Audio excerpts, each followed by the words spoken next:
आपस में बातें नहीं करिएगा, ठीक है। अब तुम्हें कोई बात करने का कोई वो नहीं है, बात नहीं करो कोई भी। अब देखो आगे बात करते हैं। मतलब ये उत्तर भारत का कुछ नियम है लगभग इस टाइप से, हम इससे ही रिकॉल कर लेंगे और चीजें समझते चले जाएंगे, ठीक है। देखो अब यहाँ तुम्हें नहीं रिकॉल करना, एक देखो एक भी चीज देखना नहीं, देख बताओ सभी नदियां क्या याद हो चुकी है कि नहीं हो चुकी है? अगर नहीं हुई है तो और मेहनत करने की जरूरत है। मैं आपसे पहले ही वार्निंग दे रहा हूँ, अगर नदी नहीं याद होगी तो बहुत कुछ तुम दबा दोगे, ध्यान रखना है। मैं नदियों पर इतना वक्त क्यों दे रहा हूँ? क्योंकि नदियों से जुड़ा हुआ जीके बहुत सारा है, इतिहास पढ़ोगे तब भी जरूरत पड़ती है, ध्यान रखना है। और इसमें तो जितना भी टॉपिक जुड़ा होगा सब इसी से लिंक करके पढ़ना है आगे। इसका मतलब यह है कि जब भी कुछ पढ़ेंगे सब नदी के अकॉर्डिंग पढ़ने वाले हैं। और तुम अगर थोड़ा सा गलती कर देते हो, तुम्हें लगता है कि नहीं हमारा हो गया, कल्याण हो जाएगा, तो फिर कल्याण नहीं होता रहेगा, तो कुछ होने वाला नहीं है। इसलिए डेडिकेट होकर के चीजों को समझना है। एक बार क्लियरली हो गई फिर कोई समस्या नहीं आने वाली है। जैसे नदी है, दिमागी तुरंत ध्यान रखो, अच्छा ये चाहती बस तुरंत बता, 1 मिनट में नदी पूरी याद हो जाए, पूरी भारत की, सिर्फ 1 मिनट में या 1.5 मिनट में। नहीं तो अब देखो 1 से 1.5 मिनट नहीं लगता, पूरी नदी खत्म। मैंने तुम्हें लास्ट में कराऊंगा, देखो सिर्फ 1.5 मिनट में नदी खत्म हो जाएगी पूरी भारत की, जो प्रमुख नदियां हैं लगभग 30 नदियां, ठीक है। हम आराम से खत्म कर देंगे, तो बताइएगा आराम से, ठीक है। इस जगह का नाम बताओ क्या है? मानसरोवर। मानसरोवर से एक उत्तर में चेमा युगलम, इसके दक्षिण में स्थल है। तो 3 नदियां निकली, एक नदी का नाम और इसका नाम सतलज। यहाँ पर एक नदी थी, बताओ शेषनाग जी से झेलम, और यहाँ पर एक और नदी थी बड़ा लाखला से, समझिए। और उसके बाद नीचे क्या था? रोहतांग। रोहतांग के उत्तर से रावी और दक्षिण से व्यास का मिलती है हर के बैराज में, क्या मिलती है? हर के बैराज में, पंजाब में। तो यार अब यहाँ से ये तो क्या था? सिंधु नदी तंत्र था, क्या था? सिंधु। अब यहाँ से मानसरोवर से क्या निकला था? ब्रह्मपुत्र किस राज्य से होकर जाती है? अरुणाचल प्रदेश और असम से। अरुणाचल प्रदेश और असम, ये क्लियर हो गया था आपका। अब अरुणाचल प्रदेश से जाती है। अब इधर से तुम देखोगे इसके 4 नाम थे, बताओ यहाँ पर क्या होगा? और यहाँ पर, यहाँ और यहाँ पर क्या कहते हैं? सभी विद्यार्थियों को पता नहीं है, सबको पता है? बता पाएंगे सब? क्यों भाई आपको पता है गौरव? नहीं पता है, कहाँ ध्यान रहता है आपका? फिर याद क्यों नहीं हो पा रहा है? ध्यान रखो, देखो जब तुम्हारा मन नहीं करे तो अपने माँ बाप को याद करो। तुम यहाँ पढ़ने आए हो, तकलीफ उठानी पड़ेगी, डेडिकेट होकर कम करिएगा, ठीक है। बचपना छोड़िएगा, कोई गलती नहीं करिएगा कोई विद्यार्थी, समझो। आगे देखिएगा आगे क्या है। अब ये उत्तराखंड वाला एरिया था, ये ऐसे निकल चली जाएगी, ये उत्तराखंड था। अब यहाँ से एक नदी निकलेगी, बताओ क्या नाम है? गंगा। क्या नाम है? गंगा। इसका नाम यमुना। इसका नाम क्या है? ये कहाँ से निकलती है गंगा? यमुनोत्री। कहाँ से निकलती है? पता इसका नाम? रामगंगा। इसका नाम गोमती। इसका नाम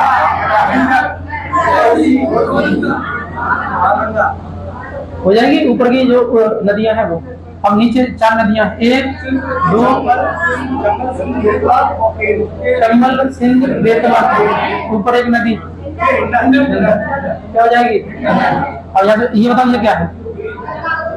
ये भितर का, यहाँ पर एक पहले तो ये भितर का पानी होगी, भितर का हुगली, यहाँ पर क्या जाएगा? अब ये दोनों नदियां यहाँ की बात करते हैं, ये इसका नाम क्या है? पद्मा। इसका नाम दोनों मिलती क्या नाम? यहाँ से एक नदी आती है मेघना। मेघना मिलती है किससे? पद्मा से। क्या कहलाती है? क्या कहलाती है? मेघना। मेघना के नाम से ही अब ब्रह्मपुत्र और गंगा नदी का डेल्टा, सबसे बड़ा डेल्टा बता दीजिए आपको, ये हमारा हो जाएगा यहाँ तक, कोई दिक्कत नहीं। अब दक्षिण भारत की नदियों को पढ़ते हैं। अब देखिए दक्षिण भारत की नदियां, ठीक है। देखो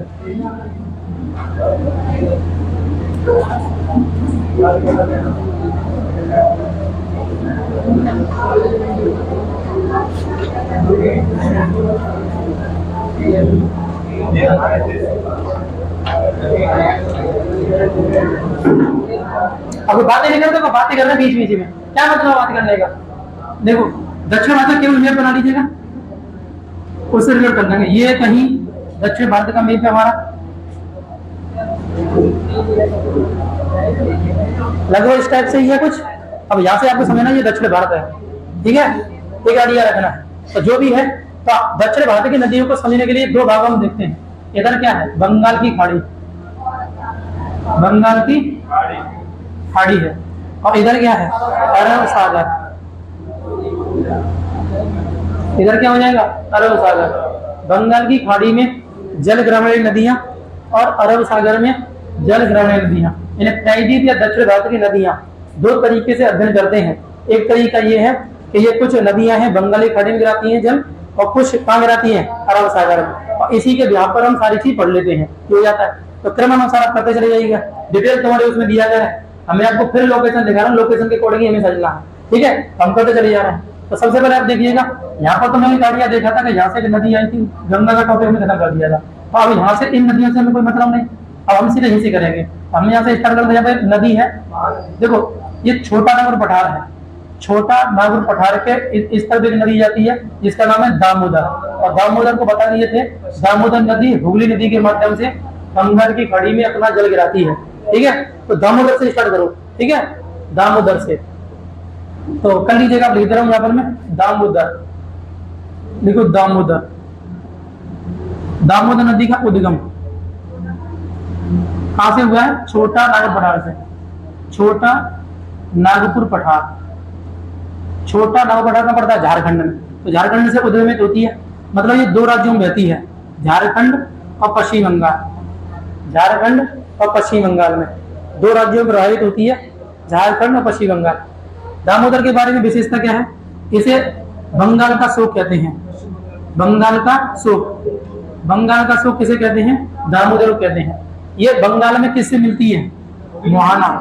मोहाना कहाँ बनाती है, तो पश्चिम बंगाल में बनाती है, पश्चिम बंगाल में। किस नदी में, हुगली में। इसका मतलब ये क्या हुआ, हुगली की सहायक नदी है। ये क्या है, हुगली की सहायक नदी है, ये आपको ध्यान रखना है। हुगली की सहायक नदी का नाम क्या है, तो हुगली की सहायक नदी का नाम है दामोदर। दामोदर क्या हो जाएगा, दामोदर, ठीक है, आपको ध्यान रखना। तो दामोदर से हमने स्टार्ट कर लिया।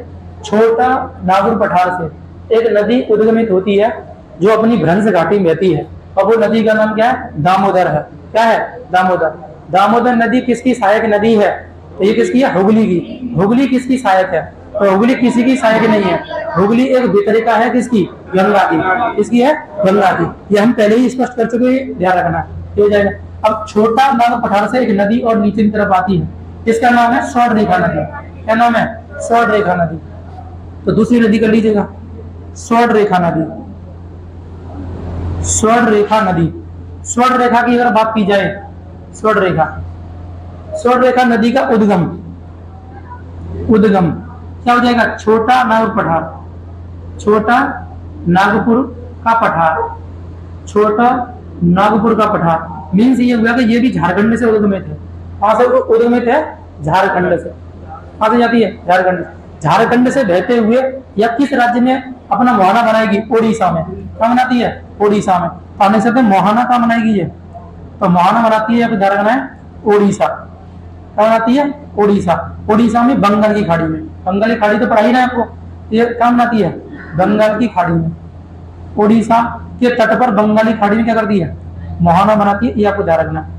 स्वर्ण रेखा नदी, स्वर्ण रेखा नदी के तट पर जमशेदपुर जो शहर है वो स्थित है। जमशेदपुर, जमशेदपुर शहर, जमशेदपुर शहर कहाँ स्थित है, तो स्वर्ण रेखा नदी के तट पर जमशेदपुर, जो रतन टाटा के द्वारा स्थापित है, यानी उनके जो पूर्वज हैं उनके द्वारा। तो वो जमशेदपुर किस नदी पर स्थित है, स्वर्ण रेखा नदी पर। बोकारो यहाँ पर है, बोकारो। बोकारो इसकी सहायक नदी है, स्वर्ण रेखा की, जो झारखंड में ही, झारखंड से इधर नीचे की तरफ आती है, झारखंड में ही है। तो वहां पर क्या है, वहां पर स्टील की फैक्ट्री है बहुत बड़ी, ठीक है, आपको ध्यान रखना है। तो यह स्वर्ण रेखा नदी भारत की सबसे प्रदूषित नदी है। सबसे प्रदूषित नदी कौन सी है, स्वर्ण रेखा नदी। तो कर लीजिएगा, भारत की सर्वाधिक प्रदूषित नदी कौन सी हो जाएगी, स्वर्ण रेखा नदी। ये प्रश्न पूछा गया है कि भारत की सर्वाधिक प्रदूषित नदी कौन सी हो जाएगी, स्वर्ण रेखा। स्वर्ण रेखा नदी का उद्गम है छोटा नागपुर पठार। कब जाएगा, छोटा नागपुर पठार। ये अपना मोहाना कहाँ बनाती है, ओडिशा के तट पर बंगाल की खाड़ी में। ओडिशा के तट पर बंगाल की खाड़ी में। समझ में आ रहा नहीं आ रहा, यहाँ तक हमारा हो जाएगा। तो दामोदर नदी हो गई, स्वर्ण रेखा हो गई। स्वर्ण रेखा के तट पर क्या है, जमशेदपुर शहर स्थित है, जमशेदपुर, है ना। यह सर्वाधिक क्या है, प्रदूषित नदी है। ठीक है। एक प्रश्न और आता है, सोने के कण पाए जाते हैं, सोने के कण, तो सोने के कण किसमें पाए जाते हैं, इसी में, स्वर्ण रेखा नदी में। सोने के कण पाए जाते हैं किस नदी में, स्वर्ण रेखा नदी में ही। सोने के कण किस में पाए जाते हैं, स्वर्ण रेखा नदी में पाए जाते हैं। ये आपको ध्यान रखना, कुछ थोड़े बहुत, क्योंकि यहाँ फैक्ट्री से जब गंदा पानी वगैरह जो होता है इसी के मात्रा में निकाला जाता है, ये हो जाता है, तो स्वर्ण रेखा नदी जो है ये हो जाएगी। ठीक है। तो स्वर्ण रेखा के बारे में इतना कर लेना है, क्लियर है ना। और एक प्रश्न और पूछ सकता है वो तुमसे, कौन सी नदी है जिसमें मतलब जैविक नहीं पाए जाते, जीव जंतु नहीं पाए जाते किसी में। जब सबसे ज्यादा प्रदूषित है ना, तो ये इसमें क्या है, मतलब ये एक्चुअल में इसमें कोई मछली या सूक्ष्म जीव वगैरह कुछ पाया नहीं जाता है, तो क्योंकि मर जाएगा। जैसे अगर कोई आता भी है इसमें बनता भी है, तो इतनी ज्यादा प्रदूषित है कि उसमें चल ही नहीं पाता है ना चीज होगा। तो ये क्या है, ये ना भारत की ऐसी नदी है जिसमें कोई जीव जंतु नहीं पाया जाता है, जीव जंतु नहीं पाया जाता है, जीव जंतु नहीं पाया जाता है ना, ये भी ध्यान रखना। तो सोने के कण पाए जाते हैं स्वर्ण रेखा के अंदर। स्वर्ण शब्द से क्लियर हो रहा है स्वर्ण नाम क्यों है, क्योंकि सोने के कण पाए जाते हैं लगभग। और उद्गम छोटा नागपुर पठार है झारखंड, मोहाना उड़ीसा के तट पर बंगाली खाड़ी में, जमशेदपुर शहर इसी पर स्थित है। भारत की सर्वाधिक प्रदूषित नदी है, सोने के कण इसमें पाए जाते हैं। ठीक है। और जीव जंतु का अभाव होता है, क्या होता है, जीव जंतु का अभाव होता है इस नदी के अंतर्गत, ये आपको ध्यान रखना। यहाँ तक क्लियर हुआ, कोई दिक्कत यहाँ तक, कोई दिक्कत नहीं, बहुत बढ़िया। अब नेक्स्ट करिएगा, नेक्स्ट नदी, नेक्स्ट करो महानदी। नेक्स्ट नदी कौन सी है, महानदी, महानदी। तो तीसरी नदी डाल लो, महानदी। महानदी अगर तुम देखोगे तो यहाँ पर दंडकारण्य का पठार पाया गया, दंडकारण्य का पठार या बस्तर का पठार, तो यहाँ बस्तर का पठार मान लेते हैं। या तुम देखो सबसे बेस्ट मानो, यहाँ पर एक चीज मान लीजिएगा, अमरकंटक। हाँ, अमरकंटक से 3 नदियां निकलती हैं, तीनों को समझो आप। ये अमरकंटक जगह है, एक इस तरफ जाएगी पूर्व की तरफ, एक उत्तर की तरफ, और एक जाएगी इधर। ठीक है, अमरकंटक। हालांकि अमरकंटक के पास में एक क्या है, पठार है। उस पठार का नाम क्या है, दंडकारण्य का पठार। क्या है, दंडकारण्य का पठार या बस्तर का पठार। तो छत्तीसगढ़ से ये उद्गमित होती है। हम कह सकते हैं इसका उद्गम बिंदु क्या है, इस नदी का उद्गम कहां से हुआ है, तो अमरकंटक के पास में मान सकते हो, अमरकंटक, अमरकंटक। अब अमरकंटक में किस मतलब पठार से, बस्तर का पठार, बस्तर का पठार। बस्तर का पठार का पड़ता छत्तीसगढ़ और उड़ीसा के इर्द पड़ जाएगा। तो छत्तीसगढ़ से इसका क्या है, उद्गम हुआ है। तो पर्टिकुलर अमरकंटक याद रख लेते हैं, इससे हमारी सहूलियत होगी 3 नदियों को याद करने में। 3 नदियां कौन कौन सी हो जाएंगी, नर्मदा नदी हो गई पूर्व की तरफ, उत्तर की तरफ सोन नदी, और पश्चिम की तरफ महानदी। कौन सी नदी है, महानदी। तो महानदी जो है इसका उद्गम बिंदु क्या है, तो महानदी का उद्गम बिंदु आपका क्या होगा, अमरकंटक। क्या होगा, अमरकंटक। मुहाना की बात करते हैं, मुहाना, ये मुहाना बनाती है कटक में, कटक उड़ीसा। क्या बनाती है, कटक उड़ीसा। ये मुहाना यानी कटक शहर किस नदी के तट पर स्थित है, महानदी। किसके तट पर स्थित है, महानदी के तट पर। यानी बंगाल खाड़ी तो है ही है, तो कटक में ये क्या बनाती है, अपना मुहाना बनाती है। यानी कि महानदी का उद्गम जो है वो क्या है, अमरकंटक है। अमरकंटक कह दीजिएगा, या बस्तर का पठार। क्या हो जाएगा, बस्तर का पठार। यहाँ से ये उद्गमित हुई, मुहाना हो जाएगा। ठीक है। अब जो कटक है ना, कटक के बारे में तो जानकारी अब ले लो। यहाँ पर कटक में क्या है, कटक में राष्ट्रीय चावल अनुसंधान केंद्र स्थित है। राष्ट्रीय चावल अनुसंधान केंद्र, राष्ट्रीय चावल अनुसंधान केंद्र, राष्ट्रीय चावल अनुसंधान केंद्र कहाँ स्थित है, तो ये कहां पर है, कटक उड़ीसा में। यानी पूरे भारत में सबसे बड़ी चावल की या धान की जो मंडी है वो कौन सी है, तो कटक। कौन सी वाली है, कटक। हालांकि हर जिले में मंडियां हैं, लेकिन ये सभी मंडी कहां पर ये भेजेंगी, जो भी धान होगा वो कहां भेजती है, तो भेजती कटक में। कहां भेजती है, कटक में। हालांकि अंतरराष्ट्रीय चावल अनुसंधान केंद्र कहां हो जाएगा, तो फिलीपींस की राजधानी, फिलीपींस की राजधानी का नाम क्या है, मनीला है, मनीला। ये राष्ट्रीय है, लेकिन यहाँ हमने अंतरराष्ट्रीय शब्द लगा दिया, अंतरराष्ट्रीय है ना चावल अनुसंधान केंद्र। तो कहाँ हो जाएगा, मनीला में। मनाली है, मनीला, मनीला में। और मनीला कहाँ पड़ता है, फिलीपींस की राजधानी है। क्या हो जाता है, फिलीपींस। फिलीपींस प्रशांत महासागर के अंतर्गत एक देश है, ठीक है, जो आसियान देश का 10वां देश माना जाता है ना। भारत के हिसाब से देखिए तो किस तरफ पड़ेगा, पूरब की तरफ पड़ जाएगा, जापान के नीचे, है ना, ताइवान के दक्षिण में फिलीपींस पड़ता है, क्या बता रहा है। तो अंतरराष्ट्रीय चावल अनुसंधान केंद्र कहाँ पर पड़ेगा, तो क्या हो जाएगा, मनीला में। राष्ट्रीय चावल अनुसंधान केंद्र कहाँ पड़ जाएगा, कटक में। कटक किस नदी के तट पर स्थित है, महानदी, महानदी के, किसी का, महानदी। अब पूछो महानदी बेसिन, एक शब्द आता है महानदी बेसिन, महानदी बेसिन, है ना। महानदी बेसिन को धान का कटोरा कहते हैं, धान का कटोरा, धान का कटोरा। महानदी बेसिन को क्या बोला जाता है, धान का कटोरा, क्या कहते हैं, धान का कटोरा। तो मीन्स ध्यान लीजिएगा, निम्नलिखित में से किस नदी का बेसन, किस नदी का बेसिन, बेसिन समझते हैं ना, बेसिन एक मतलब जगह का नाम हो जाता है पर्टिकुलर, तो क्या हो जाएगा, उसे बोलते हैं धान का कटोरा। धान का कटोरा क्यों कहा जाता है, क्योंकि यहाँ पर इजीली धान जो होता है वो बड़े पैमाने पर पैदावार होता है, और कम लागत में बगैर ज्यादा मेहनत के, है ना, बहुत कम मेहनत के क्या हो जाता है, क्या हो जाता है। अगर उत्तर प्रदेश में हम धान की खेती करें तो वहां पर हमें बहुत मेहनत करनी पड़ती है, सिंचाई, गुड़ाई वुड़ाई सब कुछ करना पड़ता है, लेकिन यहाँ पर नहीं, यहाँ एक बार कर दिया, अब एकदम अच्छी पैदावार, प्रति हेक्टेयर की दृष्टि से ठीक ठाक पैदावार ठीक होता है। इसलिए जो ये जहाँ पर ये नदी बहती है, जहाँ ये नदी बहती है उस एरिया में क्या है, जहाँ कुछ एरिया है वहां पर क्या अच्छी किस्म से क्या जाता है, ये धान जो है वो होता है, इसलिए क्या हो जाता है, महानदी बेसिन को क्या कहते हैं, धान का कटोरा। हालांकि किस नदी द्वीप को धान कटोरा कहते हैं, माजुली, किसका, माजुली द्वीप कहाँ पड़ता है, आसाम में। किस नदी में था, ब्रह्मपुत्र नदी में, किसमें था, ब्रह्मपुत्र नदी में। तो महानदी बेसिन धान कटोरा है जो कि महानदी के, तो महानदी के बारे में इतना ही करना है, समझ में आ गया। सबसे पहले नदी कौन सी होगी, दामोदर नदी, फिर कौन सी होगी, स्वर्णरेखा नदी, कौन सी है, स्वर्णरेखा। अब ये कौन सी होगी, महानदी, कौन सी नदी है, समझ में आ गया। यहाँ तक किसी भाई बहन कोई दिक्कत, कोई दिक्कत नहीं, बहुत बढ़िया, ठीक है। आगे बढ़ते हैं, आगे देखिएगा,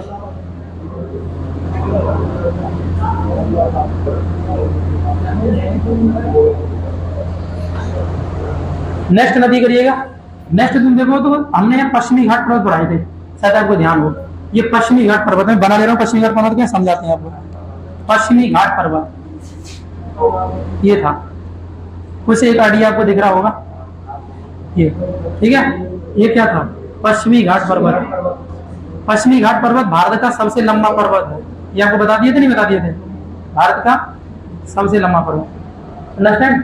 देखो तो पश्चिमी घाट पर्वत के अंतर्गत एक पहाड़ी थी, मतलब यहाँ पर क्या एक पहाड़ी थी, त्रियम्बक, क्या थी, त्रियम्बक, ये पहाड़ी थी। तो हम यहाँ त्रियम्बक शब्द लेना, त्रियम्बक, त्रियम्बक। इस त्रियम्बक से एक नदी निकलती है और इस नदी का नाम है गोदावरी नदी। क्या नाम है भैया, गोदावरी। गोदावरी नदी का जो गोदावरी नदी है, गोदावरी नदी हम ले लेना यहाँ पर, कर लीजिएगा गोदावरी नदी, गोदावरी। तो गोदावरी का उद्गम कहाँ से हुआ है, तो गोदावरी का उद्गम आप कर लीजिएगा, उद्गम, गोदावरी का उद्गम त्रियम्बक, और त्रियम्बक कहाँ पड़ता है, नासिक में। तो ये यूपी कांस्टेबल में कई बार प्रश्न पूछा जाता है, ज्यादा कई बार आप देख सकते हो कि गोदावरी नदी का उद्गम नासिक में, कहाँ से हुआ है, नासिक। नासिक में किस जगह से, त्रियम्बक, कहाँ से हुआ, त्रियम्बक किसके अंतर्गत आता है, पश्चिमी घाट पर्वत के अंतर्गत, इसके अंतर्गत है पश्चिमी घाट। पूछेगा नासिक शहर किस नदी के तट पर स्थित है, गोदावरी, किस तट पर स्थित है, गोदावरी के तट पर स्थित है, यह आपको ध्यान रखना, गोदावरी के तट पर स्थित है। या बंगाल की खाड़ी में जल ग्रहण वाली नदियों में दक्षिण भारत की सबसे लंबी नदी कौन सी है, गोदावरी। बंगाल की खाड़ी में जल ग्रहण वाली नदियों में दक्षिण भारत की सबसे लंबी नदी, ठीक है, ध्यान रखना, दक्षिण भारत, दक्षिण भारत की सबसे लंबी नदी कौन सी हो जाएगी, तो गोदावरी हो जाएगी, कौन सी हो जाएगी, गोदावरी, ठीक है। अब एक और कर लीजिएगा, इसे बोलते हैं दक्षिण भारत की गंगा, दक्षिण भारत की गंगा किसे कहते हैं, गोदावरी को कहते हैं, किसे कहते हैं, गोदावरी को। दक्षिण भारत की बूढ़ी गंगा नाम आप कह सकते हैं, बूढ़ी गंगा, है ना, दक्षिण भारत की बूढ़ी गंगा किसे कहेंगे, गोदावरी को, किसे कहते हैं, गोदावरी अपना मुहाना कहाँ बनाती है बताओ, मसूदीपट्टनम में। देख लो, मुझे लग तो रहा था कुछ गलत कर रहे हैं। गोदावरी नदी अपना मुहाना कहाँ बनाती है, मसूदीपट्टनम में, क्यों ऊपर मसूदीपट्टनम ही आ रहा है, कहाँ बनाती है, मसूदीपट्टनम में, मसूदी है, ठीक है, हाँ, मसूदीपट्टनम में अपना, मछलीपट्टनम में, मसूदीपट्टनम में क्या करती है, अपना बनाती है मुहाना। गोदावरी नदी निकलती कहाँ से है, तो त्रियम्बक नासिक से निकलती है, ये अपना मोहाना आंध्र प्रदेश के शहर मसूदीपट्टनम में बनाती है। कहाँ बनाती है? मसूदीपट्टनम में बनाती है। ये आपको कर लेना, इतना हो जाएगा। ठीक है, इतना काफी है इसके अंदर। ठीक है, हो जाएगा। तक अब नेक्स्ट करिएगा। नेक्स्ट देखो, नेक्स्ट नदी हम देखते हैं। तो नेक्स्ट नदी है कृष्णा नदी। तो कह लीजिए कृष्णा नदी के बारे में। नेक्स्ट क्या है? कृष्णा नदी। कृष्णा नदी। कृष्णा नदी की बात करें तो कृष्णा नदी कहां से निकलती है? ये भी महाराष्ट्र से निकलती है, महाबलेश्वर से। इसका उद्गम कहां से हुआ है? महाबलेश्वर कहां पड़ता है? महाराष्ट्र में। देखो ये भी कहां पर है? महाराष्ट्र में। त्र्यंबक भी कहां पर था? महाराष्ट्र। तो महाबलेश्वर से निकलेगी और कर्नाटक से होते हुए आंध्र प्रदेश में चली जाती है। आंध्र प्रदेश में कर्नाटक से होते हुए चली जाएगी आंध्र प्रदेश में। यह आपको जानना। गोदावरी नदी कहाँ बनाती है? मसूदीपट्टनम में अपना मोहाना बनाती है। ये बनाती है विजयवाड़ा में। तो इसका मोहाना कहां पर है? मोहाना, ये मोहाना बनाती है विजयवाड़ा। ये मोहाना कहां बनाती है? विजयवाड़ा भी कहां पर है? आंध्र प्रदेश। और ये त्रियंबक क्या कहते हैं? मसूदीपट्टनम भी कहां पर है? दोनों नदियां कहां पर, किस राज्य के तट पर मोहाना बनाती है? आंध्र प्रदेश। किस राज्य तट पर है? आंध्र प्रदेश के तट पर ही मोहाना बनाती है। आपको ध्यान रखना। ठीक है, तो गोदावरी नदी का उद्गम और कृष्णा का उद्गम दोनों का अलग अलग है। दोनों का उद्गम कहां पर है? महाराष्ट्र में। दोनों का जो तट है वो एक ही राज्य में है और दोनों का उद्गम भी एक ही राज्य में है। तो महाराष्ट्र से निकलेंगी तो आंध्र प्रदेश के तट पर क्या करेंगी? अपना जल गिराएंगी। क्या करेंगी? आंध्र प्रदेश। अब एक चीज कर लीजिए इन दोनों के बारे में। कृष्णा और गोदावरी के बीच में एक झील है। ठीक है, कृष्णा और गोदावरी के बीच में क्या है? एक झील है और उस झील का नाम है कोलेरू झील। क्या नाम है? कोलेरू। लिख लीजिएगा। कृष्णा और इसके बीच में क्या? कोलेरू झील है। कोलेरू झील। तो कोलेरू झील किन दो नदियों के बीच में है या किन दो नदियों के बेसिन में है? तो वो किस में हो जाएगी? तो कृष्णा, यानी गोदावरी और कृष्णा। गोदावरी और कृष्णा के बीच में क्या? कोलेरू झील है। ये आपको ध्यान रखना। और ये भी डेल्टा ही बनाती है। ये क्या करती है? डेल्टा बनाती है। कोलेरू झील किन दो नदियों के बीच में है? तो कोलेरू झील जो है वो किन दो नदी के बीच में है? तो गोदावरी और कृष्णा के बीच में। गोदावरी और कृष्णा के बीच में है। ये आपको ध्यान रखना। ठीक है, कृष्णा नदी ज्यादा इंपोर्टेंट है। ध्यान रखिएगा। कृष्णा नदी पर बहुत सारे बांध हैं। ये आगे हम बांध पढ़ेंगे तो बताया जाएगा आपको। ये आपको ध्यान रखना है। ठीक है, तो कृष्णा के बारे में इतना हो जाएगा। अब आगे बढ़ते हैं। आगे नेक्स्ट नदी हमारे सामने है। अभी कर्नाटक है। कर्नाटक में एक चोटी है ब्रह्मगिरी। क्या है? ब्रह्मगिरी। पश्चिमी घाट पर्वत पर एक चोटी पड़ जाती है। हम नेक्स्ट नदी दिखा देना है कावेरी। क्या नदी है? कावेरी। यहाँ पर क्या है? कावेरी नदी है। क्या हो जाएगी? कावेरी। यानी गोदावरी, कृष्णा और कावेरी। गोदावरी, कृष्णा और कावेरी। हमें दे रहा है यहाँ पर कावेरी नदी। कावेरी नदी का उद्गम कहां से हुआ है? तो आप कर लीजिएगा। कहां से हो जाएगा? ब्रह्मगिरी से। ब्रह्मगिरी। और ब्रह्मगिरी कहां पड़ता है? कर्नाटक। कहां पड़ता है? कर्नाटक। तो कावेरी नदी उद्गमित होती है कहां से? आपको ध्यान रखना। कहां से हो जाएगा? तो हो जाएगी कर्नाटक। कहां से लिखना? मोहाना। कावेरी नदी का मोहाना कहां पर है? काराकोर। हाँ, तो काराकोर तमिलनाडु की वजह से तमिलनाडु में मोहाना बनाती है। कहाँ बनाती है? तमिलनाडु। तमिलनाडु क्या करती है? मोहाना बनाती है। कावेरी नदी अपना मोहाना कहाँ बनाती है? तमिलनाडु में। ठीक है, ध्यान रखना। कावेरी नदी के बारे में एक चीज कर लीजिएगा। इसे दक्षिण भारत की गंगा, इसे भी नाम देते हैं दक्षिण भारत की गंगा। इसे भी हम क्या देते हैं? नाम देते हैं। हालांकि दक्षिण भारत की बूढ़ी गंगा कैसे कहते हैं? गोदावरी। इसे कहते हैं गोदावरी नदी को कहा जाता है दक्षिण भारत की बूढ़ी गंगा। और दक्षिण भारत की गंगा किसे कहते हैं? कावेरी को। किसे कहते हैं? कावेरी को कहते हैं। यह आपको ध्यान रखना। तो तीन नदियां देख लो क्रमानुसार। समझ आ रही है? तीन नदियां पश्चिमी घाट पर बसी निकल रही है। गोदावरी नदी, कावेरी नदी और कृष्णा नदी और कावेरी नदी। गोदावरी, कृष्णा और कावेरी। गोदावरी, कृष्णा और कावेरी। तीन नदियां। तीनों कहां गिरा रही है? बंगाली खाड़ी में। और इधर भी देखोगे तो ये क्या? दामोदर नदी भ्रंश घाटी में बहती है और हुगली के माध्यम से बंगाली खाड़ी में। महानदी अपने बेसन में बहते हुए कहां जाती है? ये भी बंगाली खाड़ी में। हो जाएगा यहाँ तक? चलेंगे। एक लास्ट नदी और ले लेगा हम लोग। ठीक है, एक नदी यहाँ पे ले लीजिएगा। यहाँ नदी बेगोई नदी। क्या है?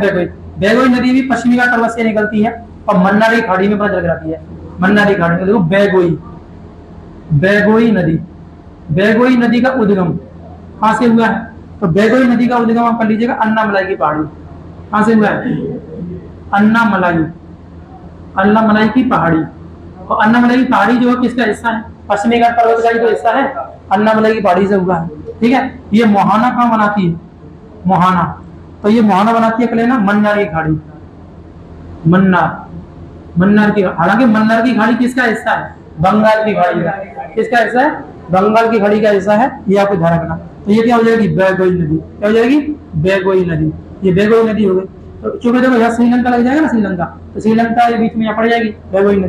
तो बेगोई नदी जो है ना, इसके तट पर एक शहर स्थित है, मदुरई शहर। मदुरई, मदुरई शहर किस नदी के तट पर स्थित है? बेगोई नदी के तट पर मदुरई शहर। मदुरई शहर ऐतिहासिक दृष्टि से बहुत इंपोर्टेंट है। चेल चोल पांड्य इतिहास हम पढ़ते हैं वहां पर, तो लगभग वहां पर क्या है, इनकी राजधानी रही है मदुरई। और मदुरई में एक मंदिर है, मीनाक्षी मंदिर। क्या है? मीनाक्षी। तो मीनाक्षी मंदिर किस जगह पर है? मदुरई में है। कहाँ पर? मदुरई में। ठीक है, और मंदिरों का नगर किसे कहते हैं? मंदिरों का नगर मदुरई को कहते हैं। दक्षिण भारत में एक नगर है मंदिरों का नगर, किसे कहा जाता है? तो कहते हैं मदुरई को। किसे कहते हैं? मदुरई को कहते हैं। या उदाहरण, तो बंगाल की खाड़ी में जल गिराने वाली नदियों में जो प्रमुख नदियां हैं वो इतनी है। समझ में नहीं आ रहा? क्या बना सर, आप देख लीजिएगा। सबसे पहले कौन सी नदी की है? दामोदर नदी। दामोदर नदी क्या होती है? अपनी भ्रंश घाटी में बहते हुए हुगली के माध्यम से बंगाल की खाड़ी में जल गिराती है। दूसरी नदी कौन सी है? महानदी। महानदी का उद्गम क्या है? महानदी का उद्गम बिंदु क्या है? अमरकंटक मान लेना, अमरकंटक। अमरकंटक से कहाँ गिरती है? कटक में। कहाँ गिरती है? कटक। और कटक में क्या है? राष्ट्रीय चावल अनुसंधान केंद्र है। क्या हो जाएगा? राष्ट्रीय चावल अनुसंधान केंद्र। उसके बाद नेक्स्ट नदी कौन सी है? गोदावरी। गोदावरी नदी कहाँ से निकलती है? त्रियम्बक से। कहाँ से निकलती है? त्रियम्बक। और ये कहाँ अपना मुहाना बनाती है? तो मसूरीपट्टनम में। कहाँ बनाती है? मसूरीपट्टनम कहाँ पड़ता है? आंध्र प्रदेश। कहाँ पड़ता है? आंध्र प्रदेश। तीसरी नदी कौन सी? कृष्णा नदी। कृष्णा नदी का उद्गम क्या है? महाबलेश्वर। कहाँ गिराती है अपना जल? विजयवाड़ा में। विजयवाड़ा में क्या है?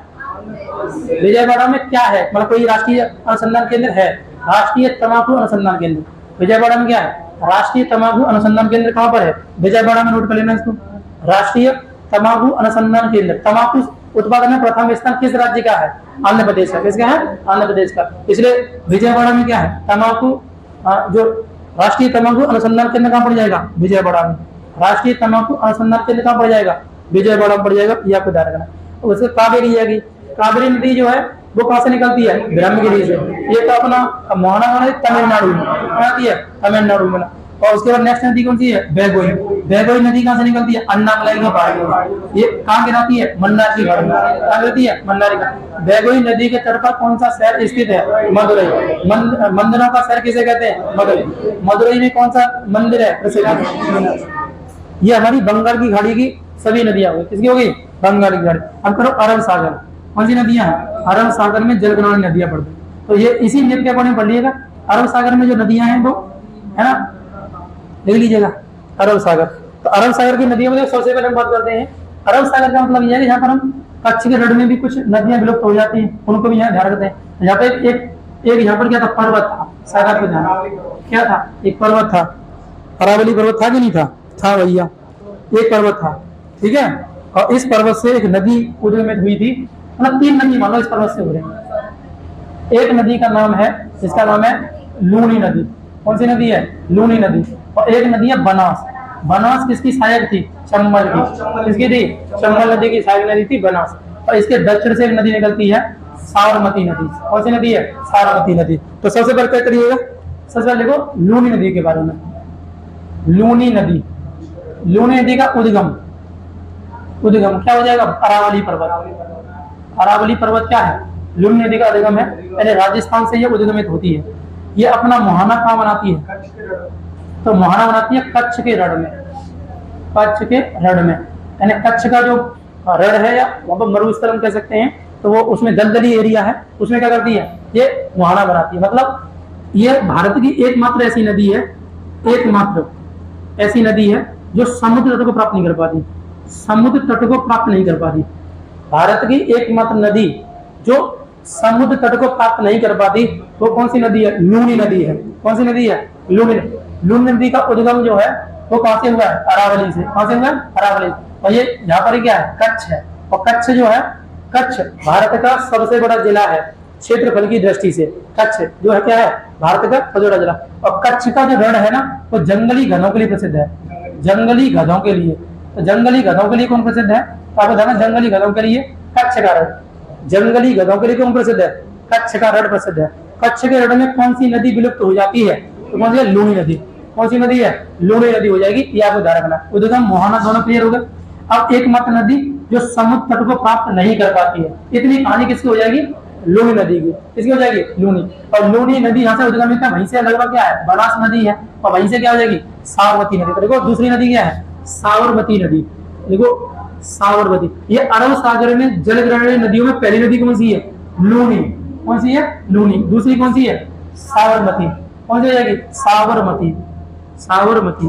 तो साबरमती नदी के, साबरमती नदी का उद्गम, साबरमती नदी का उद्गम यानी कि ये निकलती कहां से है? अरावली से। कहां से निकलती है? अरावली। अरावली के दक्षिण से निकलेगी, यानी राजस्थान से। कहां से निकलती है?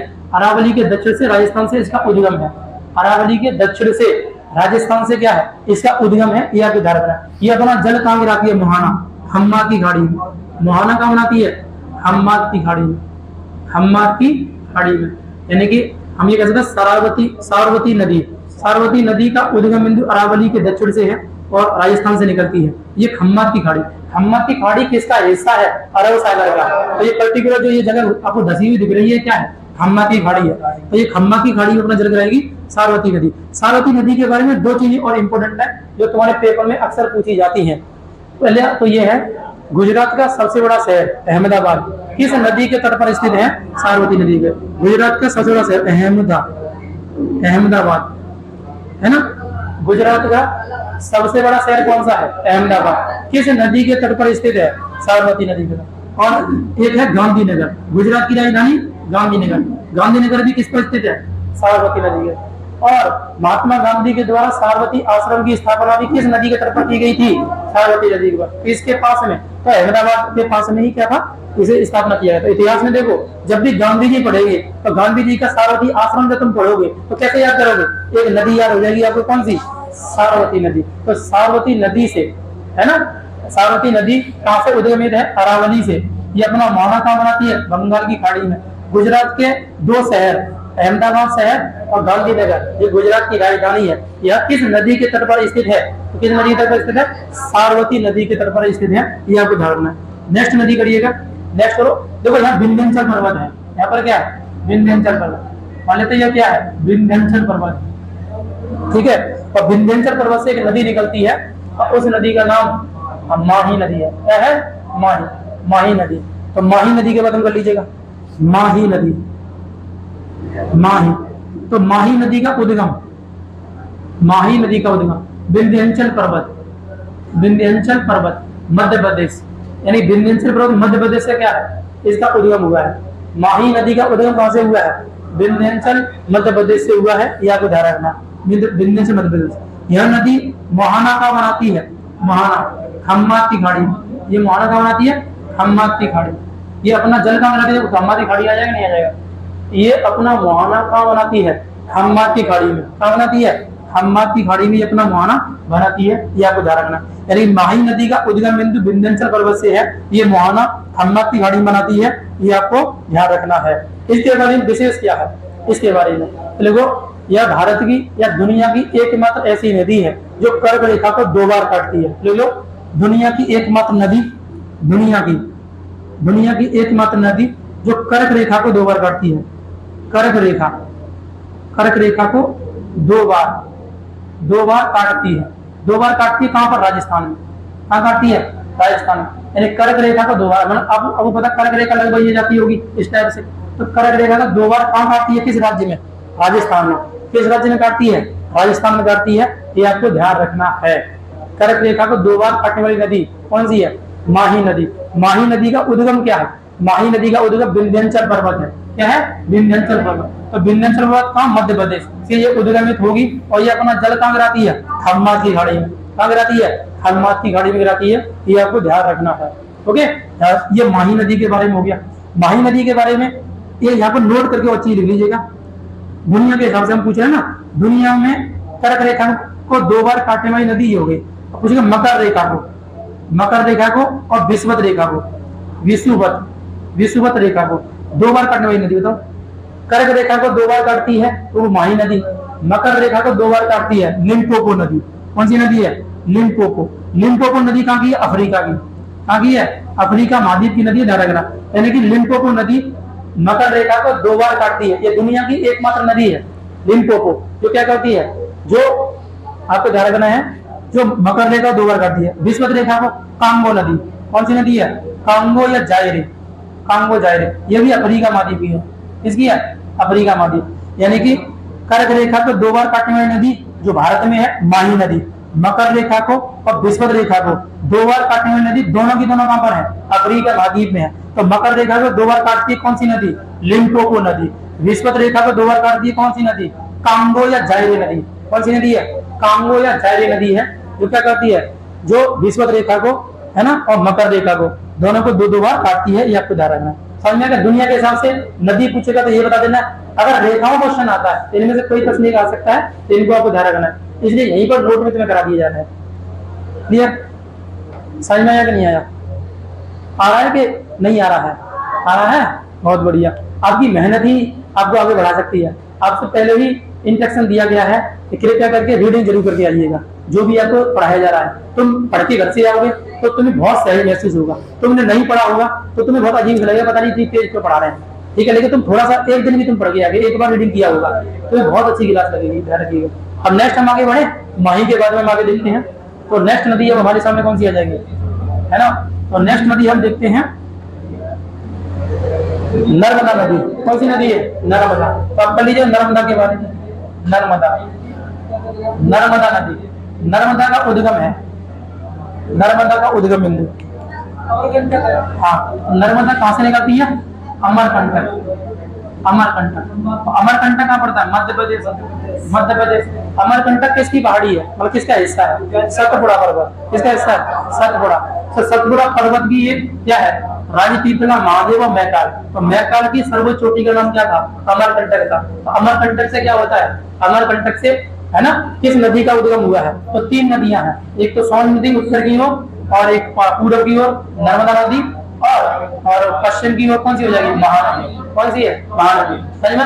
ऐसे अरावली से भी 3 नदियां हैं। कौन कौन सी?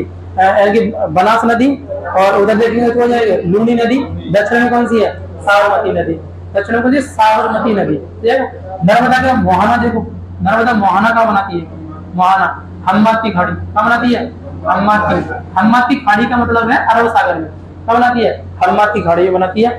इसके बारे में क्या कर सकते हो? यह अपने भ्रंश घाटी में रहती है, यह अपने भ्रंश घाटी में प्रवाहित होती है, प्रवाहित होती है। भ्रंश घाटी में क्या होती है? प्रवाहित। मतलब देखो, इधर ऊंचा है और ये क्या होता है? ढलान के विपरीत बहती है, ये पहाड़ को काट करके बहती है। तो पहाड़ को जब काटती है तो भ्रंश घाटी कहते हैं। कहते हैं भ्रंश घाटी। तो भारत की ऐसी कौन सी नदियां हैं? 3 नदियां ऐसी हैं जो भ्रंश घाटी में बहती हैं भारत की। कौन कौन सी 3 नदियां हैं? एक नदी है दामोदर नदी, भ्रंश घाटी में बहती है, ठीक है। एक नदी नर्मदा है, एक ताप्ती है। भ्रंश घाटी में बहने वाली कितनी नदियां हैं? 3 नदियां। 3 नदियां, 3। तो 3 नदियों में कौन सी है? एक नर्मदा नदी का उद्गम बिंदु अमरकंटक, मोहाना हम्माद की खाड़ी, और ये अपनी भ्रंश घाटी में प्रवाहित होती है। यह उदाहरण नर्मदा नदी पर, है ना, सरदार सरोवर बांध है। सरदार सरोवर बांध, है ना, कहां पर है? नर्मदा नदी पर है। और सरदार सरोवर बांध के पास में ही क्या स्टैच्यू ऑफ यूनिटी है गुजरात में। स्टैच्यू ऑफ यूनिटी जो दुनिया की सबसे ऊंची प्रतिमा है, दुनिया की सरदार पटेल की प्रतिमा जो लगाई गई है, तो इसी नदी के तट पर है, इसी नदी के, नर्मदा के तट पर। और धुआंधार जलप्रपात जबलपुर जिला में ये जब निकलती है ना, तो यहाँ पे मध्य प्रदेश का जिला है जबलपुर। यहाँ पर क्या है? धुआंधार जलप्रपात है। आगे कराऊंगा, लेकिन यहाँ पर थोड़ा सा बता दे रहे हैं कि ऐसा कुछ यहाँ कंडीशन रहेगी, ठीक है। तो ये सब किस पर आ जाता है? नर्मदा पर। तो फिलहाल अभी क्या करिएगा, किसी भी नदी का क्या करना है? मुहाना और उसका उद्गम देखना है, और उसकी सारी नदियां अगर इंपोर्टेंट हैं तो वो सारी नदियों को देखना है। तो इतना हमारा क्या नर्मदा के बारे में। अब नीचे हम देखते हैं, तो नीचे एक आ जाएगी ताप्ती नदी। ताप्ती नदी का उद्गम बिंदु बैतूल से, कहां से है? बैतूल। तो नेक्स्ट नदी कौन सी है? ताप्ती। देखो ताप्ती नदी, ताप्ती नदी का उद्गम, तो बैतूल का पठार, बैतूल का पठार, बैतूल का पठार एक्चुअल में सतपुड़ा पर्वत का ही हिस्सा है, नीचे पड़ जाएगा सतपुड़ा। तो ये कहाँ पड़ता है? मध्य प्रदेश, यानी मध्य प्रदेश से उदगमित है। कहाँ से? मध्य प्रदेश। तो मध्य प्रदेश से बहते हुए महाराष्ट्र से होते हुए गुजरात जाती है। ये मोहाना कहाँ बनाती है? मोहाना बनाती है खम्मात की खाड़ी में, खम्मात की खाड़ी। ये मोहाना कहाँ बनाती है? खम्मात की खाड़ी में।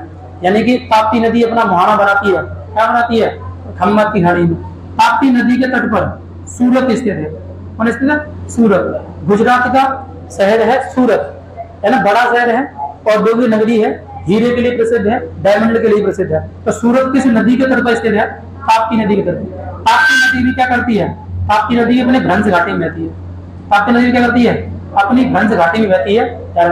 ढलान के विपरीत क्या करती है? ढलान के विपरीत ये प्रवाहित होती है, ये आपको ध्यान रखना। तो इतनी नदियां क्लियर हो गई, देखो क्लियर। पहले कौन सी है? लूनी नदी हो गई, साबरमती नदी, माही नदी, नर्मदा नदी और ताप्ती नदी। ताप्ती नदी का उद्गम बिंदु बैतूल का पठार, कहाँ गिराती है? खम्मात की खाड़ी में। नर्मदा अमरकंटक कहाँ गिराती है? खम्मात की खाड़ी में। माही नदी विंध्याचल पर्वत कहाँ गिराती है? खम्मात की खाड़ी में।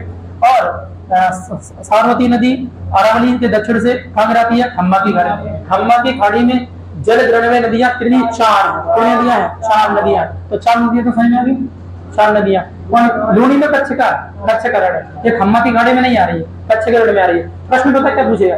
निम्न में से कौन सी नदी खम्मा की खाड़ी में जल नहीं गिराती है? लूनी नहीं गिराएगी, गंगा नहीं गिराएगी, गोदावरी नहीं गिराएगी, कुछ ऐसे दे देगा। तो खम्मा की खाड़ी रखना है, ऐसे कुछ प्रश्न दे देता है। तो कभी कभी क्या है, वो गलत नहीं कर देना। 4 नदियां क्या करती हैं? खम्मा की खाड़ी में। अब देखो ये गुजरात में लगभग ये एरिया चल रहा था, गुजरात में। महाराष्ट्र में कोई नदी नहीं है जो अरब सागर से निकल कांगरे, मतलब जो पश्चिमी घाट पर्वत से निकल कांगरे अरब सागर, तो महाराष्ट्र में कोई नहीं है। ये गोवा में है। कहाँ पर है? गोवा। गोवा में 2 नदियां लिख लो। गोवा में कौन कौन सी नदियां? 2 नदियां कौन कौन सी लिख लो? गोवा की नदियां। अब ये शॉर्ट में कर लो, गोवा की कौन कौन सी नदियां हैं? तो मांडवी नदी, मांडवी और ज्वारी, मांडवी और ज्वारी। मांडवी और ज्वारी नदियां अपना जल कहाँ गिराती है? अरब सागर में। अरे निकलती कहां से है? गोवा से। तो गोवा से, अब गोवा में कहां से निकलती है? पश्चिमी घाट पर्वत। तो वो तो पता ही है, इजीली पड़ जाएगा कि मांडवी नदी और ज्वारी नदी का उद्गम बिंदु क्या है? पश्चिमी घाट पर्वत। और पश्चिमी घाट से निकलेगी छोटी सी नदियां, छोटी सी नदियां। तो ये दोनों कहां गिरा रही है? अरब सागर में अपना जल गिराती है। तो अरब सागर में अपना जल गिराती है। मांडवी ज्वारी। मांडवी नदी के तट पर गोवा की राजधानी पणजी स्थित है। गोवा की राजधानी का नाम क्या है? पणजी। तो मांडवी नदी के तट पर गोवा की राजधानी पणजी स्थित है, इसको भी आपको ध्यान रखना है। क्लियर? समझ में आया कि नहीं आया? बहुत बढ़िया। अब नेक्स्ट हम लोग देखते हैं। तो ये नेक्स्ट यहाँ पर कर्नाटक आ जाएगा। क्या जाएगा? कर्नाटक। कर्नाटक की एक नदी कर लीजिएगा, शरावती नदी। कौन सी नदी है? शरावती। शरावती नदी भी क्या है? पश्चिमी घाट पर्वत से बहती है, यानी कि पश्चिमी घाट पर्वत कर लीजिएगा। शरावती नदी, शरावती। वो क्या थी? वो साबरमती थी। ये साबरमती नदी है, देखो साबरमती, ये शरावती है। क्या है? शरावती। शरावती नदी जो है, इसका उद्गम कहां से है? पश्चिमी घाट, यानी कर्नाटक। कहां से निकलती है? कर्नाटक से निकलती है। और कहां जल गिराती है? अरब सागर में। ये अपना जल कहां गिराती है? अरब सागर में। शरावती नदी अपना जल कहां गिराती है? अरब सागर। सब तो अरब सागर ही पढ़ा रहे हैं ना, सब के। हाँ, अरब सागर। तो अरब सागर में जल गिराने वाली नदियों में शरावती भी आ जाएगी। शरावती नदी के ऊपर भारत का सबसे ऊंचा जलप्रपात स्थित है। जलप्रपात जिसे कहते हैं झरना, है ना, झरना। क्या नाम है उसका? बताओ। तो गरसोप्पा जलप्रपात, इसी के तौर पर लो। इसके इसी पर क्या है? इसी पर गरसोप्पा, गरसोप्पा जलप्रपात। ये भारत का सबसे ऊंचा पर स्थित जलप्रपात है। बाहुबली मूवी देखे हो? बाहुबली मूवी में जो झरना दिख रहा है, वो तो वैसे ही कृत्रिम है, वो तो वैसे ही बना दिया गया है ना, एडिटिंग करके। लेकिन ऐसे ऊपर से पानी गिरता है, झरना कहते हैं। लोग नहाने जाता, मजा आता है लोगों को, क्या झरना। और फोटो खिंचवाता है, फोटो शूट करवाता है, तो वही हो जाता है यहाँ पर, तो बन जाएगा। तो शरावती नदी के ऊपर एक गरसोप्पा या महात्मा गांधी, महात्मा गांधी जलप्रपात किस नदी के तट पर स्थित है? किस नदी पर स्थित है? शरावती नदी पर। कहां पर? कर्नाटक में। कहां स्थित है? कर्नाटक में। शरावती नदी किस राज्य की नदी है? कर्नाटक की। किस राज्य की नदी है? कर्नाटक की। गोवा में कौन कौन सी नदियां? मांडवी और ज्वारी। मांडवी और ज्वारी नदियां हैं गोवा में। अब नेक्स्ट हमारे सामने नीचे ये कौन सा राज्य होगा? केरला। कौन सा राज्य है? केरला। अब केरला में 2 नदियां और पढ़नी है। 2 नदियां कौन कौन सी? 2 नदियां केरला की बताओ। भरतपुजा और पेरियार। वेरी वेरी इंपॉर्टेंट है, दोनों पेपर में पूछी भी गई है। भारतपुजा और पेरियार, भारतपुजा और पेरियार। कर्नाटक केरला में कौन कौन सी नदियां हैं? केरला में 2 नदियां हैं, कौन कौन सी? भारतपुजा, भारतपुजा और पेरियार, भारतपुजा पेरियार। दोनों नदियां केरल से निकलती हैं, अपना जल कहाँ गिराती हैं? अरब सागर में। कहाँ गिराती हैं? अरब सागर में। बस इतना कर लेना, यहाँ दिखा देना ये नदियां हैं। पश्चिमी घाट प्रवाह से निकल रही है, कई अंदर से निकल रही है। तो भारतपुजा नदी और पेरियार नदी कहाँ से उद्गमित है? केरला से। केरल की प्रमुख नदियां हैं भारतपुजा और पेरियार, भारतपुजा और पेरियार। ये अपना जल कहाँ गिराती हैं? अरब सागर में। ये अपना जल कहाँ गिराती हैं? अरब सागर में। भारत की जो प्रमुख नदियां हैं वो इतनी ही है। लगभग कितनी नदियां हो गई? 30 नदियां समथिंग हो गई। कितनी नदियां हो गई? 30 नदियां। अब इन 30 नदियों को सिर्फ 1 मिनट में पूरा कर सकती हो, ओनली 1 मिनट या 1.5 मिनट, मान लो 1.5 मिनट से ज्यादा समय नहीं लगता, ठीक है। अगर तुम्हारा प्रैक्टिस है तो तुम विगत देके नहीं बना के देखो, घर पर रख ली, बना के देखोगे, मेप बना करके इजीली तुम्हारा क्या हो जाएगा? सारा कुछ सही हो जाएगा, ध्यान रखना। मैं तो तुम्हें देखो 1 मिनट में सारा कुछ मैं करके दिखाता हूँ। देखो 1 मिनट में भारत की सभी नदियां जो खत्म हो जाएंगी 1 मिनट में। हैं? कौन सी होगी? समझ में आया नहीं आया? किस किस को समझ में नहीं आया है? किस किस को नहीं आया ये बताओ। अरे गुरु जी हमें पल्ले नहीं पड़ा। किनको पल्ले नहीं पड़ा है? सबको पड़ गया? अरे सबको पड़ गया? नहीं पड़ गया? पड़ गया, बहुत बढ़िया। देखो एक बार मैं बताऊं, आपस में कोई बातें नहीं करो, आपस में देखो ध्यान रखो, अनुशासन रखना ज्यादा जरूरी है। तुम्हें कोई डाउट है सीधे सीधे पूछो, गुरुजी बताइएगा। और कोई डाउट नहीं तो आपस में कोई भी बात नहीं करिएगा। आप केवल पढ़ने आते हो तो पढ़ने के हिसाब से यहाँ बात कीजिएगा। अभी जब पढ़ा है टीचर तब तो मैं कतई बात नहीं करनी है, ठीक है, ध्यान रखिएगा। देखो तो एक बार हम देखते हैं उत्तर भारत की नदियां और दक्षिण भारत की, दोनों मैप के हिसाब से बना लीजिएगा। दोनों मैप अलग बना देंगे तो समझ में अच्छा आ जाएगा। और एक साथ में करो, एक साथ में कर लो, कोई दिक्कत वाली बात नहीं है। तो मैप बनाने में टाइम लग जाएगा और मैप के बाद में तो जल्दी से हम कर देंगे खत्म।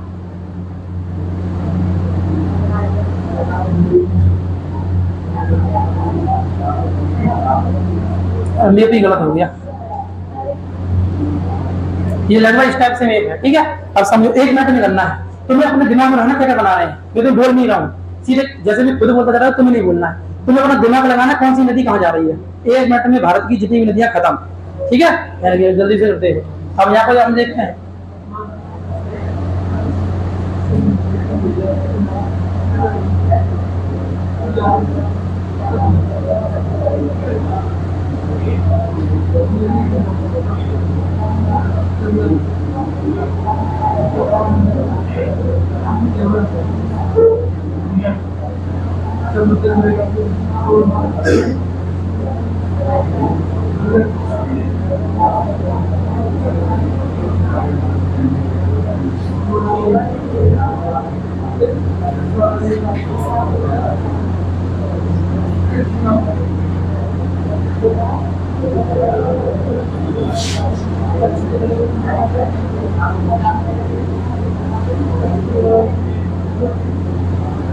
खत्म।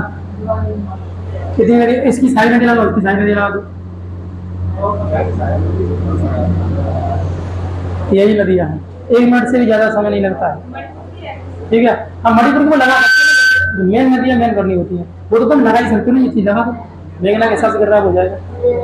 मेन नदी, मुख्य नदी, देखो नदी तंत्र पढ़ रहे हैं, नदी तंत्र मुख्य नदी के हिसाब से देख लो, कर लीजिएगा 1 मिनट। ऐसा तुम घर पर करके देखो, घर पर विगत दे करके देखो, अपने दिमाग को जोर लगवाओ। ये नदी है, मैं इसलिए यहाँ पर थोड़ा जोर दे रहा हूँ। लाइफ में कभी भी तुम्हें जीके में दिक्कत नहीं, कभी भी, और कभी आए तो मुझसे आके मिलना, क्योंकि नदी से बहुत कुछ क्लियर होता है। इतना कुछ कि हमें बहुत कभी कभी क्या होता है, कुछ पढ़ी नहीं है, लेकिन तुम वो तुक्का कर सकते हो। इसलिए कोई भी जो भी विद्यार्थी पढ़ रहे हैं तो ध्यान रखिएगा, नदी को गंभीरता से हैंडल कीजिएगा। अगर एक बार ये टॉपिक क्लियर हो गया